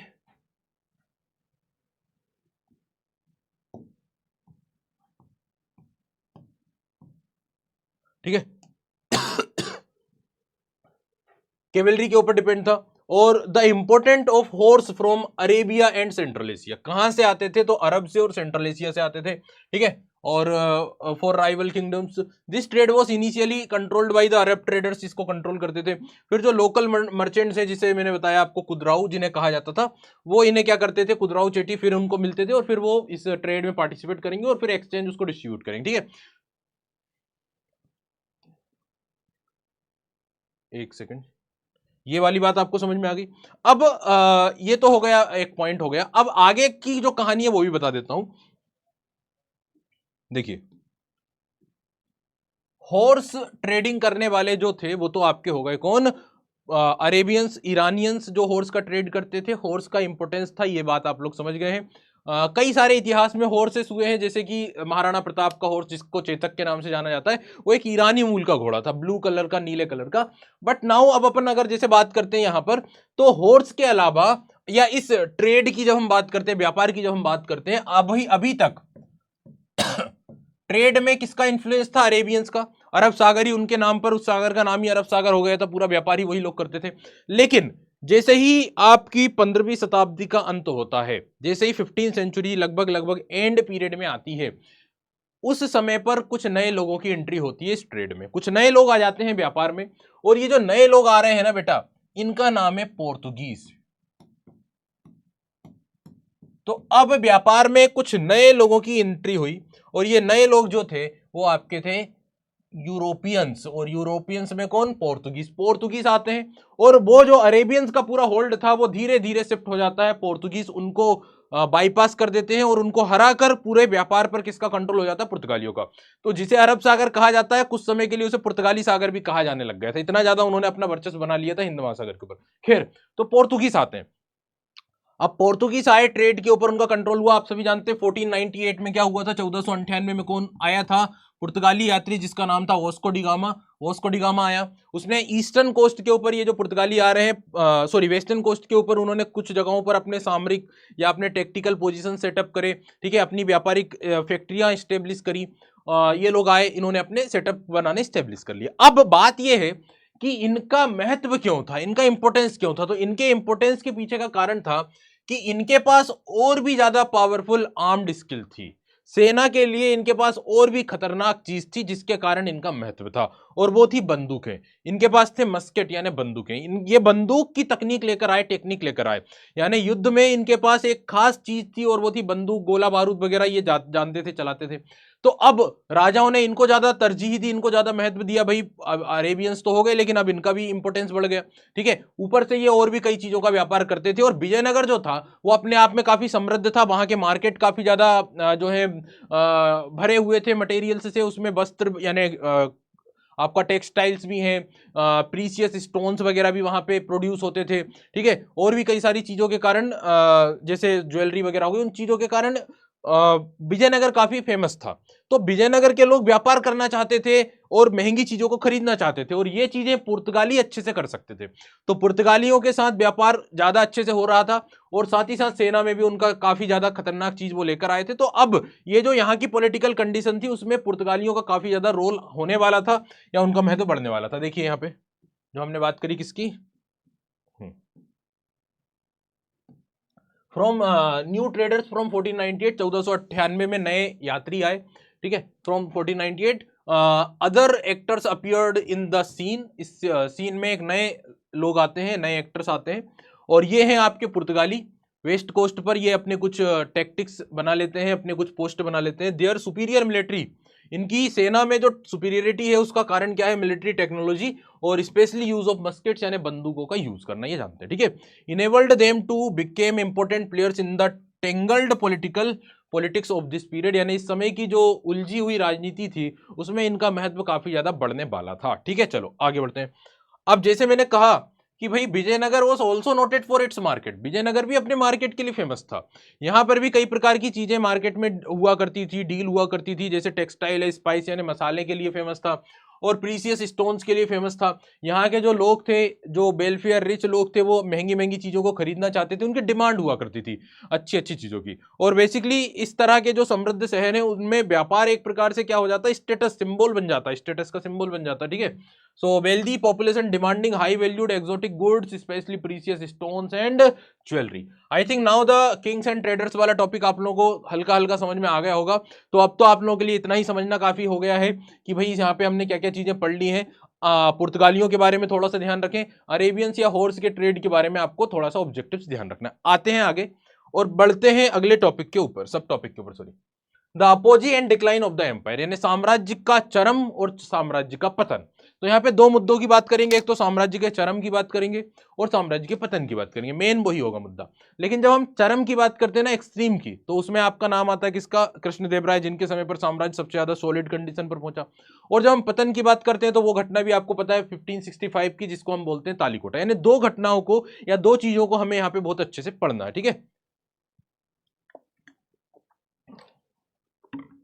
इससे पहले कुछ चीजें यहां पे हैं, जैसे कि within the polity climates to power included numbers of the ruling lineage. जब हम इस साम्राज्य के शासन की बात करते हैं, ठीक है, सत्ता के दावेदारों की हम बात करते हैं, तो यहाँ पे शासन करने वाले जो लोग हैं उसमें एक तो राजा है, एक तो कौन है? राजा है, रूलिंग एलिट्स हैं, रूलिंग लीनेज वंश हैं जो कि चार हैं, ठीक है, जिसमें सबसे पहले संगम वंश आएगा, फिर सुलुब आएगा, फिर तुलुब आएगा, फिर अराबिडु आएगा। इसके बाद राजा के बाद जो दूसरे सबसे महत्वपूर्ण जो शासन करने वाले लोग हैं उसमें नाम आता है नायकों का। नायकों के बारे में मैंने आपको बताया, आर्म्ड कमांडर हुआ करते थे। तो दूसरा नाम आता है किसका? मिलिट्री कमांडर, जिन्हें नायक कहा जाता है। अब ये जो चार डायनेस्टीज है ना बेटा, उनके आप लोग नाम देख सकते हैं। संगम डायनेस्टी पहली, दूसरा सुलुब, तीसरा तुलुब और आखिरी में अराबिडु वंश रहेगा। उनका टाइम ड्यूरेशन भी हल्का हल्का आप लोग देख सकते हो, ठीक है। चलिए तो अब स्टार्ट करते हैं थोड़ा सा विजयनगर के सबसे शक्तिशाली, सबसे पावरफुल रूलर, जिनका नाम क्या? Krishnadeva Raya. Now we have the Krishnadeva Raya का रूल। भाई जब हम कृष्णदेव राय की बात करते हैं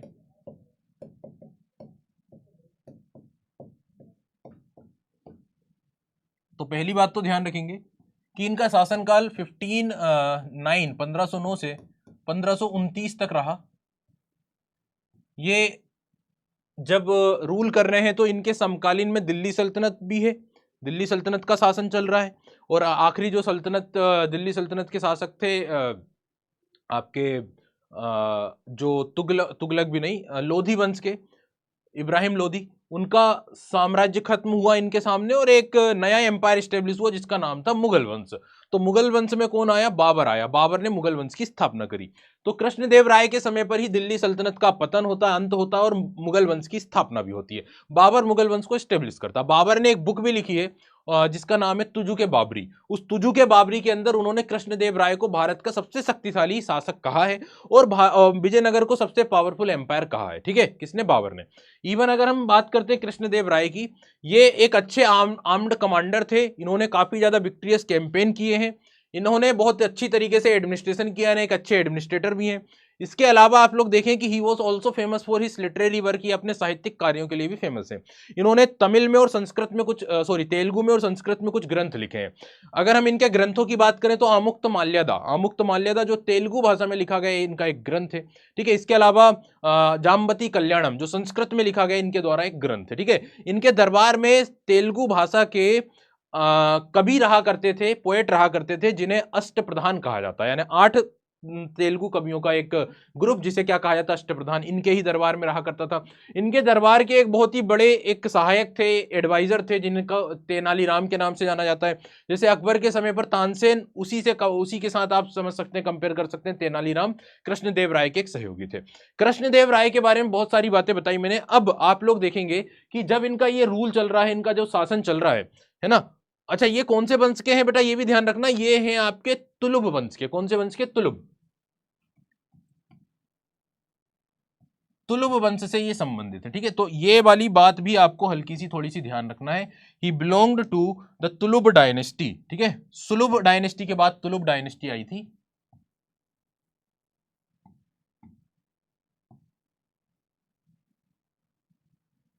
देखिए अब आगे, इनके शासन की सबसे बड़ी विशेषता क्या है, इनके एम्पायर की या इनके रूलिंग की सबसे खास फीचर्स क्या है, इनके रूल के सबसे बड़े बड़े फीचर्स क्या हैं।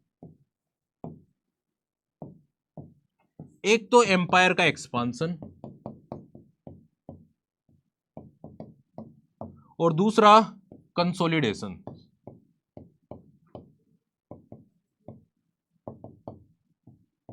एक तो साम्राज्य का क्या हुआ, एक्सपांसन हुआ, और दूसरा क्या हुआ, कंसोलिडेशन, यानी कि उसको मजबूत बनाया गया। इनके समय पर साम्राज्य का एक्सट्रीम एक्सपांसन देखने को मिला, विस्तार देखने को मिला, और काफी ज्यादा इसे मजबूत कर लिया गया था। एक्सपांसन की जब हम बात करते हैं, कंसोलिडेशन की बात करते हैं, तो कुछ घटनाएं जो है मैं आप लोगों को बता दूं। In the year 1512 1512, in the year 1514 1514, and in the year 1520 1520 की कुछ घटनाएं बता देता हूं। 1512 के लगभग इन्होंने क्या किया कि जो रायचूर दोआब था, ठीक है, कौन सी जगह, रायचूर दोआब, उसको क्या कर लिया था, कंट्रोल कर लिया था। रायचूर दोआब एक बहुत ही फर्टाइल एरिया है, जो तुंगभद्रा और कृष्णा नदी के बीच का एक बहुत ही उपजाऊ क्षेत्र है, ठीक है, उसको कॉन्कर कर लिया। इसके बाद आप लोग देख रहे हैं 1514 की जो घटना है, उसमें उड़ीसा के जो गजापति थे उनको उन्होंने हराया, और 1520 के अप्रोक्स उन्होंने बीजापुर के जो सुल्तान थे उनको क्या कर दिया था, हरा दिया था। ये कुछ इवेंट्स है जो आप लोगों को ध्यान रखना है, 1512 1514 और 1520। देख रहे हो ना, रायचूर दोआब को इन्होंने क्या कर लिया, कॉन्कर कर लिया 1512 में, उड़ीसा के गजापतियों को हरा दिया 1514 में, और जो सुल्तान था बीजापुर का, उसको हराया 1520 में। तो ये कुछ ऐसी इनकी विक्ट्रीज हुई हैं, विजय हुई हैं, जिसके जरिए इस एम्पायर को बहुत ज्यादा मजबूती मिली और बहुत ज्यादा इसका विस्तार हुआ, ठीक है। बात समझ में आ गई। अब आगे बढ़ते हैं, एक्सपांसन और कंसोलिडेशन वाली बात आपको समझ में आ गई होगी, ठीक है। नेक्स्ट पॉइंट के ऊपर चलते हैं और अब हम बात करेंगे कृष्णदेव, हाँ अभी भी रूल्स की ही कुछ खास चीजें। तो एक चीज जो आपको यहाँ पे क्लियर होती है वो ये कि इनके समय पर, भाई इनके समय पर युद्ध या संघर्ष तो बहुत आप लोगों ने देखे, ठीक है, संघर्ष तो हो रहे हैं, लेकिन इसके साथ साथ पीस और प्रोस्पेरिटी भी है, शांति और समृद्धि भी इनके साम्राज्य की विशेषता है। तो या इनके रूलिंग के फीचर्स हैं। तो इनके रूलिंग के फीचर में एक फीचर आपको दिखा, एक्सपांशन एंड कंसोलिडेशन। इसके अलावा जो दूसरा फीचर है बेटा, वो मैं आप लोगों को यहां पे लिख देता हूं, and the another feature of his rule, और वो जो दूसरा फीचर है वो आपका यहां पे आ जाएगा, जिसको हम क्या बोल सकते हैं, पीस एंड प्रोस्पेरिटी, ठीक है, peace and prosperity. So another feature of his rule was the peace and prosperity. शांति और समृद्धि भी इनके साम्राज्य की एक विशेषता थी, ठीक है। तो इसके साथ साथ फिर जब पीस एंड प्रोस्पेरिटी होती है तो फिर आर्किटेक्चरल काम होते हैं, लिटरेरी काम होते हैं, वो सारी चीजों पर भी फोकस किया गया। इन्होंने कई सारे जो टेम्पल्स थे उनका निर्माण किया, कई सारे पुराने टेम्पल्स जो थे उसमें उन्होंने राय गोपुरम बनवाए, जो आप लोगों को मैं ऑलरेडी बता चुका हूँ राय गोपुरम क्या होता है। तो ये सब कुछ हुआ। इवन इन्होंने अपनी मदर की मेमोरी में एक उपनगर यानी एक शहर को भी स्टेब्लिश कराया था, एक शहर की भी स्थापना करी थी, ठीक है। तो ये भी इनके साम्राज्य की विशेषता है। The kingdom remained a constant state of military preparedness. It flourished under conditions of unparalleled peace and prosperity भी बनी रही। कृष्णदेव राय को क्रेडिट दिया जाता है बिल्डिंग सम फाइन टेम्पल्स, कुछ अच्छे मंदिर उन्होंने बनवाए। इवन कई मंदिरों में उन्होंने इंप्रेसिव गोपुरमों के को ऐड कराया था दक्षिण भारत में। और इन्होंने अपनी मदर की याद में नागलपुरम नामक स्थान पर अपनी माता की मेमोरी में एक शहर भी स्टेब्लिश किया था। तो आप लोगों को कृष्णदेव राय के रूल के बारे में कुछ कुछ चीजें पता चली, कुछ साम्राज्य की विशेषताएं पता चली, ठीक है। अब आते हैं अपन, ये तो हो गए एक्सट्रीम फेस यानी अपोजी। अब बात करेंगे डिक्लाइन की यानी पतन की। कृष्णदेव राय की मृत्यु के बाद ही साम्राज्य जो है वो लड़खड़ाने लग गया, साम्राज्य जो है वो पतन की ओर बढ़ने लग गया था। कुछ ऐसे कंडीशंस स्टेब्लिश हुए थे। क्या हुआ था? शुरू हुए थे जैसे ही कृष्णदेव राय की मृत्यु हुई, लंबे समय तक सक्सेसर को लेकर, उत्तराधिकारी को लेकर काफी ज्यादा स्ट्रगल करने पड़े, संघर्ष होने पड़े। और आप लोग जानते हैं कि जब एक राजा, एक मजबूत राजा जब उसकी मृत्यु होती है ना, जो काफी ज्यादा शक्तिशाली था, स्टेब्लिश उसने किया था, जब उसकी मृत्यु होती है तो फिर उसका सक्सेसर आता है। और अगर सक्सेसर आया है और अगर वो भी काफी योग्य है उन्हीं की तरह, तो ठीक है। लेकिन सक्सेसर में अगर कोई प्रॉब्लम आ गई, अगर उत्तराधिकारी का चयन सही समय पर सही तरीके से नहीं किया गया, या उसको लेकर अगर डिस्प्यूट है, तो फिर जो पावर थी उस एम्पायर की वो वीक होने लग जाती है। ठीक है, तो यही हुआ यहाँ पे। कृष्णदेव राय की डेथ के बाद उनके जो सक्सेसर का डिस्प्यूट था वो खड़ा हो गया, सक्सेसर का डिस्प्यूट खड़ा हो गया। और जब सक्सेसर का डिस्प्यूट खड़ा हो गया तो सेंट्रल पावर क्या हो जाएगी? सेंट्रल पावर क्या हो जाएगी बेटा? वीक हो जाएगी। और जब सेंट्रल पावर वीक हो जाएगी तो इसका फायदा बाहरी शक्तियां तो उठाएंगी बाद में, पहले तो अंदरूनी जो तत्व है वो उठाएंगे, इंटरनल जो एलिमेंट्स है वो कोशिश करेंगे कि हम इस चीज का फायदा उठाएं। यही विजयनगर एम्पायर में हुआ। जैसे ही कृष्णदेव राय की मृत्यु हुई, उनके सक्सेसर्स के डिस्प्यूट क्रिएट हुए, तो सक्सेसर्स जो बन रहे थे, उत्तराधिकारी जो बन रहे थे, उन्हें सबसे पहले किसका सामना करना पड़ा? अपने ही लोगों का सामना करना पड़ा। और अपने ही लोगों में सबसे पहले नंबर पर कौन आए वीक करने के लिए? वो आए नायक। नायक मतलब जो आर्म्ड कमांडर। भाई नायक जो है वो आर्म्ड कमांडर है, हर छोटा व्यक्ति चाहता है कि वो बड़ा बने। तो नायक जो एक प्रकार से राजा के अधीन है, राजा ने उनको एक टेरिटरी दे रखी है, तो अब वो चाहेंगे कि वो खुद ही राजा बन जाए। तो ये नायक क्या चाह रहे हैं? खुद ही राजा बनने की कोशिश करना चाहेंगे। तो ये सक्सेसर्स के साथ इन नायकों के डिस्प्यूट या फिर संघर्ष शुरू हुए थे। ठीक है, बात समझ में आ गई आप लोगों को? तो ये चीजों से थोड़ा सा जूझना पड़ा विजयनगर किंगडम को after the death of Krishnadeva Raya. और बहुत ही कम समय के अंदर आप लोग देखेंगे कि एक नई रूलिंग डायनेस्टी आ जाती है। कृष्णदेव राय तुलुप वंश से थे, लेकिन उनके बाद सक्सेसर्स का डिस्प्यूट चलता रहा और फाइनली 1542 के अप्रोक्स एक नई रूलिंग डायनेस्टी आई जिसका नाम था अराबिडू डायनेस्टी। तो अब यहां पर एक अराबिडू वंश नाम से एक नया वंश आ जाता है जिसका नाम क्या मैंने आपको बताया? Aravidu dynasty. So now we have the another ruling dynasty in the Vijayanagara, that is known as Aravidu. अब बेटा जब ये अराबिडू डायनेस्टी आई है तो कंडीशंस जो हैं, विजयनगर साम्राज्य में अराबिडू डायनेस्टी, लेकिन इनके कंटेम्परेरी कौन है? इनके कंटेम्परेरी वही गजापति, डेक्कन सल्तनत है। बहमनी तो खत्म हो गए, अब तक दक्कन सल्तनतें बन चुकी हैं जिसमें बीदर, बरार, गोलकुंडा, अहमदनगर, ये सारे दक्कनी सल्तनतें हैं। तो अब जो पुरानी स्थितियां थी, पुराने जो कंडीशंस थे, राइवलरी जो थी, कौन कौन की राइवलरी? विजयनगर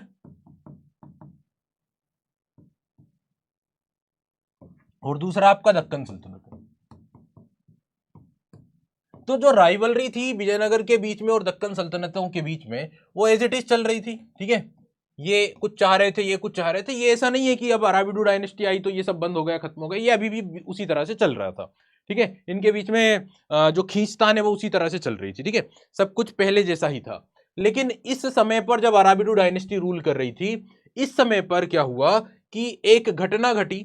लगातार जो राइवलरी थी, उन राइवलरीज के चलते एक घटना घटी, और ये जो दक्कन सल्तनतें थी, इन दक्कन सल्तनतों ने एक ग्रुप बना लिया, एक संघ बना लिया।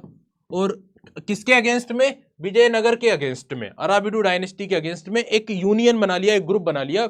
और इस ग्रुप में 3 दक्कन सल्तनतें शामिल थी, जिनके नाम आप लोगों को मैं बता देता हूं, जिनके नाम है अहमदनगर,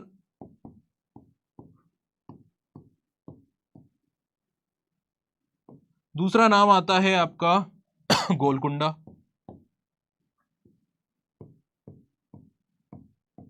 और तीसरा नाम आता है बीजापुर। इन 3 दक्कन सल्तनतों ने क्या किया? अपना एक ग्रुप बना लिया।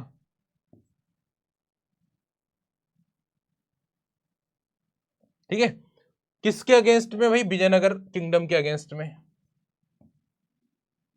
और इन द ईयर, आप लोग जानते हैं, इन द ईयर 1565 में एक युद्ध हुआ, और उस युद्ध का नाम है बैटल ऑफ तालीकोटा, यानी कि तालीकोटा या राक्षसी तांगड़ी का युद्ध। यह राक्षसी तांगड़ी का युद्ध 15 सॉरी 1565 में अप्रोक्स जनवरी में यह युद्ध लड़ा गया, 13 जनवरी 1565 के दिन। और इस युद्ध में बुरी तरह से हार हुई किसकी? विजयनगर किंगडम्स की, और विजय हुई किसकी? इन दक्कन सल्तनतों के कंबाइंड फोर्स की। कंबाइंड फोर्स जैसे ही जीती, उन्होंने विजयनगर शहर के ऊपर धावा बोला, वहां के जो लोकल्स थे उनके ऊपर अटैक किया, और जो भी कैपिटल थी, जो पैलेस थे, टेम्पल्स थे, उनको डिस्ट्रॉय किया। और देखते ही देखते कुछ ही दिनों के अंदर ये जो एम्पायर था ये पूरी तरह से खंडरों में तब्दील हो गया, और पूरी तरह से ये जो जगह थी वो क्या हो गई? लुप्त होने लगी। अब जो रूलिंग एलिट्स थे उनका क्या हुआ? अगर हम बात करें किसकी? अराबिडू की। इस युद्ध के बाद ये जो अराबिडू डायनेस्टी के रूलर्स थे, इन्होंने विजयनगर वाली जो जगह थी, जो हम्पी वाली लोकेशन थी, उसको वो वहां से छोड़ दिए, उसको वो वहां से शिफ्ट कर दिया, अपनी कैपिटल को दूसरी जगह लेकर चले गए। और ये जो अराबिडू डायनेस्टी के रूलर्स थे, ये विजयनगर छोड़कर कहां चले गए? ये चले गए आपके पेनीकोंडा या फिर चंद्रगिरी, और फिर वहां से पेनीकोंडा को उन्होंने अपनी कैपिटल बनाया। तो बेटा आप लोगों को बातें समझ में आई? आप लोगों को सबसे पहले तो मैंने अपोजी यानी कि कृष्णदेव राय के बारे में बताया, और फिर जब हम डिक्लाइन की बात करते हैं तो वो डिक्लाइन कैसे हुआ उसके बारे में मैंने आप लोगों को बताया कि भाई देखो क्या हुआ कि कृष्णदेव राय की जैसे मृत्यु होती है, सक्सेसर का डिस्प्यूट क्रिएट हो जाता है, और उत्तराधिकारियों का जब ये डिस्प्यूट होता है, तो जब भी किसी भी जगह पर डिस्प्यूट होगा उत्तराधिकारियों का, तो सेंट्रल पावर वीक होगी, और इस कमजोरी का फायदा उठा लेते हैं एक तो अंदरूनी लोग और दूसरे बाहरी लोग। यहाँ पे अंदरूनी नायकों ने फायदा उठाने की कोशिश की, और इन्होंने जब ये कोशिश की तो सक्सेस भी उनको मिली, और नायक जो थे जैसे अराबिडू जो थे वो फिर गद्दी पर बैठे। एक नई रूलिंग एलिट्स जो आ चुकी थी 1542 में, जिसे अराबिडू कहा जाता था, तो अराबिडू डायनेस्टी आई। लेकिन जो कंडीशंस थी विजयनगर और डेक्कन सल्तनत के बीच में, वो एज इट इज थी, उनके बीच में खींचतान एज इट इज थी, और इसी का एक रिजल्ट ये हुआ कि दक्कन सल्तनतों ने विजयनगर के अगेंस्ट में अपना एक ग्रुप, अपना एक संघ बना लिया, जिसमें अहमदनगर, गोलकुंडा और बीजापुर सल्तनत शामिल थे। और एट द एंड एक युद्ध लड़ा गया 1565 में। इस युद्ध में विजयनगर की जो सेना थी, उसके जो सेनापति थे उनका नाम था राम राय, और साथ में विजयनगर सल्तनतों की सेनाओं के बीच में युद्ध हुआ। इस युद्ध में बुरी तरह से हार हुई, और हार होने के बाद विजयनगर को पूरी तरह से डिस्ट्रॉय कर दिया गया। एट द एंड जो अराबिडू डायनेस्टी के रूलर्स थे वो विजयनगर से शिफ्ट होकर कहां गए? चंद्रगिरी, और फिर वहां से पेनीकोंडा में उन्होंने अपनी कैपिटल बनाई। 17वीं 18वीं शताब्दी तक लगभग सब कुछ क्या हो चुका था? खत्म हो चुका था, क्योंकि ये नायक जो थे वो लगातार रिवोल्ट कर रहे थे और अपनी इंडिपेंडेंट किंगडम्स बना रहे थे। तो विजयनगर के पतन के पीछे का एक बहुत बड़ा कारण कि उनके ही जो आर्म्ड कमांडर है वो अपने इंडिपेंडेंट, सेल्फ इंडिपेंडेंट होने लग रहे थे, ठीक है, इससे कि एम्पायर ब्रेक हो रहा था और सेंट्रल पावर कमजोर हो रही थी, ठीक है। चलो आगे बढ़ते हैं। तो आई थिंक अब आप लोग समझ ही गए होंगे कि आफ्टर कृष्णदेव राय क्या हुआ है। ये सारी बातें मैंने बताई कि स्ट्रेन बिगेन, यानी एक स्ट्रेन शुरू होता है, एक खराब स्थिति शुरू होती है इंपीरियल स्ट्रक्चर के ऊपर। डेथ इन 1529 में जब उनकी मृत्यु हुई, उनके सक्सेसर्स ट्रेवल कर रहे थे, रिवेलियस नायकास, जो मैंने आपको बताया नायक बार बार रिवेलियन कर दिया करते थे। और फाइनली हमने देखा कि 1542 में एक नई रूलिंग एलिट्स आ जाती है, लीनेज आ जाती है, जिसे अराबिडू कहा जाता है, और फिर that of the Aravidu which remained in power till the 17th century तक वो पावर में रहते हैं। लेकिन यहां पर क्या हुआ आफ्टर कृष्णदेव राय में, जो खास बात है वो ये है कि during this period as indeed earlier the military ambitions जो थी वो जारी रही, जैसे पहले थी वैसी कंडीशन बनी रही।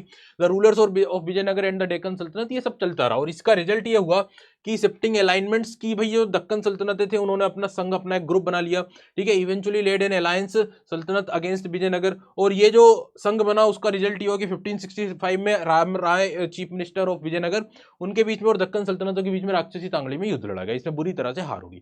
ये सारी बातें मैंने आप लोगों को बता दी थी, ठीक है। बीजापुर, अहमदनगर, गोलकुंडा का ये संघ था। आगे चलते हैं।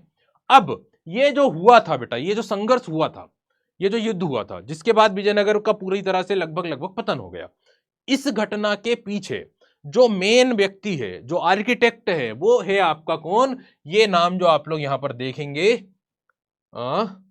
राम राय। अब थोड़ा सा राम राय के बारे में या फिर इस पूरी घटना को समझने की कोशिश करते हैं कि ऐसा हुआ क्यों था, ठीक है। एक बैकग्राउंड को समझते हैं। देखिए, तालीकोटा का युद्ध जनवरी 1565 में लड़ा गया। इसका रिजल्ट यह हुआ कि विजयनगर साम्राज्य का पतन हो गया, ठीक है। लेकिन ये युद्ध जो इतना फ्यूरियस बैटल लड़ा गया, इतना ज्यादा खून खराबा हुआ, इतना ज्यादा नुकसान हुआ, उसके पीछे का बैकग्राउंड समझते हैं। बेसिकली क्या था भाई? देखिए, जब हम इन दोनों की बात करते हैं ना, एक तो आपके विजयनगर की,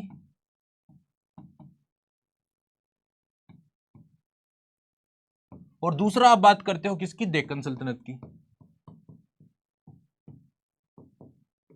तो देखिए इनके भी ये साम्राज्य का पतन हुआ, इसके पीछे का बहुत बड़ा कारण कौन है? दक्कन सल्तनतों की आर्मीज, उनकी सेनाएं, ठीक है, उन्होंने इसको पूरी तरह से बर्बाद करा।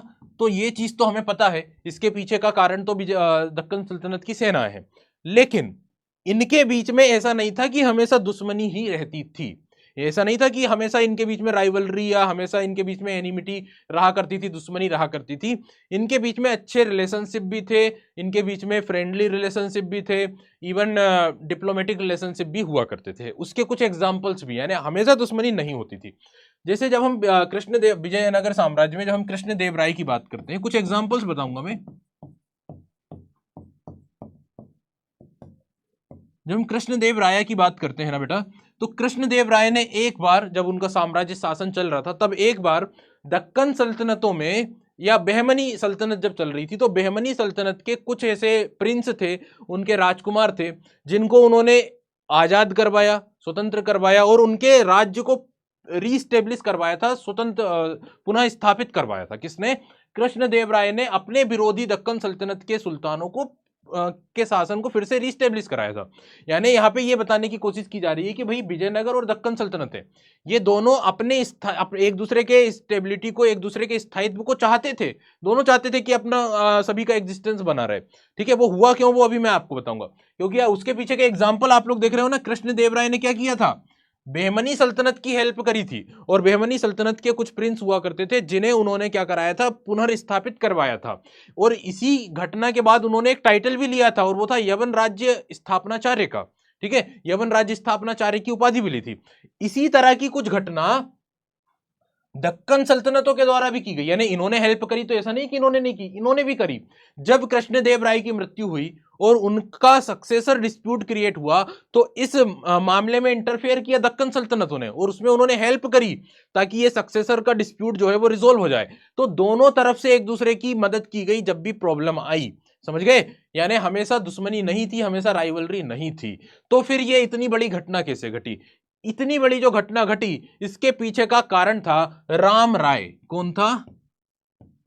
राम राय। अब आप पूछोगे सर, ये राम राय जो सेनापति हैं, कमांडर हैं अराबिडू डायनेस्टी के, इनका ऐसा क्या रोल था? ये ऐसा क्या कर रहे थे? भाई इनका जो रोल था ना, वो थी बहुत ही खतरनाक नीति पर ये काम कर रहे थे। इनकी जो स्ट्रेटेजी थी बहुत ही खतरनाक थी। और इनकी स्ट्रेटेजी क्या थी, ये क्या नीति पर चल रहे थे? दक्कन सल्तनतें 5 थी, बीदर, बरार, गोलकुंडा, अहमदनगर और आपका बीजापुर। ये क्या कर रहे थे? एक सल्तनत को दूसरी सल्तनत के अगेंस्ट में करने की कोशिश कर रहे थे, ने एक को दूसरे के खिलाफ भड़का रहे थे। ठीक है, अब ये जो पॉलिसी थी ना, इसको बीजापुर सल्तनत के जो, या गोलकुंडा अहमदनगर सल्तनत के जो लोग थे वो समझ गए, और फिर उन्होंने इसके अगेंस्ट में अपनी कंबाइंड आर्मी बना ली। तो बेटा ये आप लोग ध्यान रखें कि ये जो कुछ भी हुआ, उसके पीछे का बहुत बड़ा कारण था आलिया राम राय की खतरनाक नीतियां, जिसके तहत वो दक्कन सल्तनतों को एक दूसरे के खिलाफ लड़वा रहे थे। और इसी का ये रिजल्ट हुआ कि सारा एम्पायर जो है वो पतन की तरफ बढ़ गया। ठीक है, तो आई होप कि आप लोगों को ये बातें समझ में आई होंगी। देखिए, relations between the sultan and the राया, जो मैंने अभी आपको बताया, ऑल्दो द सल्तनत आर्मी तो रिस्पॉन्सिबल है इस चीज का, इसको कोई नहीं बोल सकता कि नहीं उन्होंने डिस्ट्रॉय नहीं किया, उन्होंने पूरा डिस्ट्रॉय किया। लेकिन यहाँ पे कुछ चीजों को अलग एंगल से दिखा रहे हैं कि भाई relationship between the sultan and Raya were not always negative, इनविटिएबल और हॉस्टाइल, हमेशा दुश्मनीपूर्ण संबंध नहीं थे, भले ही उनके धर्म अलग अलग हो। In fact the Vijayanagar kings were keen to ensure stability of the sultanate and vice versa, यानी वो दोनों ही एक दूसरे की स्टेबिलिटी को इंश्योर करना चाह रहे थे। It was the adventurous policy of Rama Raya, ये कारण बनता है किसकी एडवेंचरस पॉलिसी का? राम राय की एडवेंचरस पॉलिसी का ये कारण ये हुआ। नायकों की जब हम बात करते हैं, एमोंग दोस्त, अच्छा ये, हाँ ये वाला टॉपिक अपना कंप्लीट हो गया, अपोजी और डिक्लाइन, और उसके पीछे के मैंने आपको ये वाले वो भी बता दिए कि भाई ये सब जो हुआ बैटल ऑफ तालीकोटा, उसके पीछे का लॉजिक क्या था। अब आते हैं अगले टॉपिक के ऊपर, अगले सब टॉपिक के ऊपर।